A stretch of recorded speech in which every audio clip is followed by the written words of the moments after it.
In the early 1900s, there was a war, the Russo-Japanese War. As a result, the Russian Empire took men from all over in order to replenish, in order to strengthen their military force.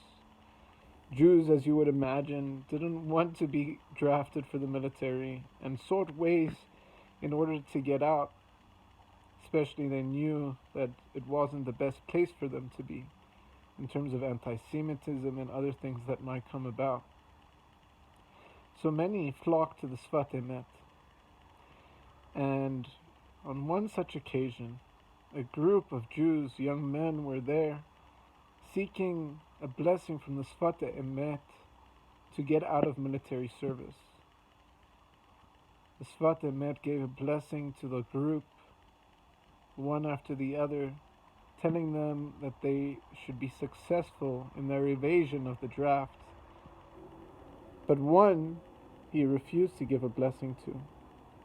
Instead, he went to his personal study room, pulled out a pamphlet, a short booklet, handed it to the Jew, and he said, "Here, take this, and with this you'll come back in peace." The poor Yid said, "No, I want a blessing like everyone else, that I won't have to go to war, that I won't have to be in the military." But the Sfas Emes remained adamant. So this little Yidele went and was in the army, and he was put in a certain base, and there he was surrounded by Cossacks. Not to say anything bad, but Cossacks that he was based with weren't the most cleanly, weren't the most organized. And so at one point, when the general sought one of the lower commanding officers to ask him about his platoon and how things were looking, he says, "I gotta be honest, everyone's pretty much disorderly. Their shoes aren't shined, their beds aren't made so well. But there's one, a little Jew, who's actually very good." The general said, "I'd like to see this Jew." So you can imagine our little friend here was quite afraid when it came to going to the general of the entire base. But he presented himself as he was supposed to. The general says, "I hear that you're a Jew. Is that true?" The Yid says, "Yes, of course." And he says, "And I understand that you're an observant Jew. Is that correct?" And he says, "I am.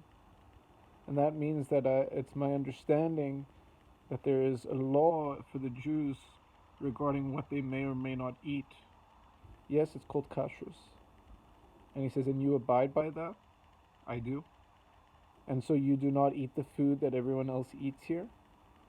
And he says, "No, I need certain foods, special foods."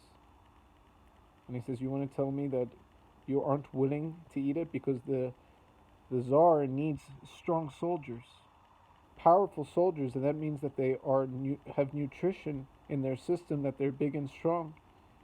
And if you won't eat our food, how can we count on you being big and strong?" The Yid said, "Well, I refuse to eat any food but kosher food."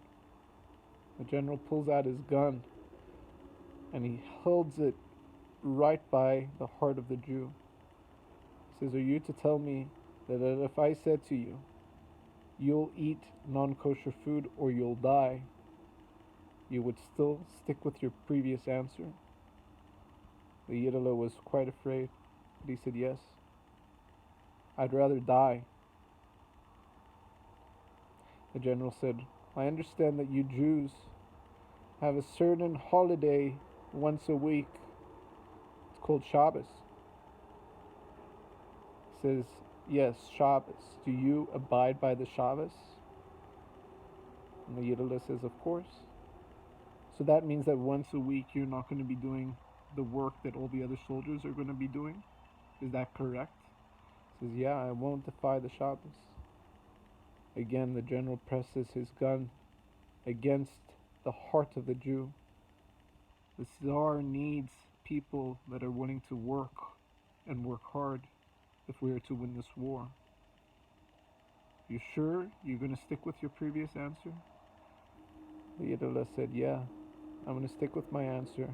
My fear of God surpasses it all. Certainly surpasses my fear of the Tsar.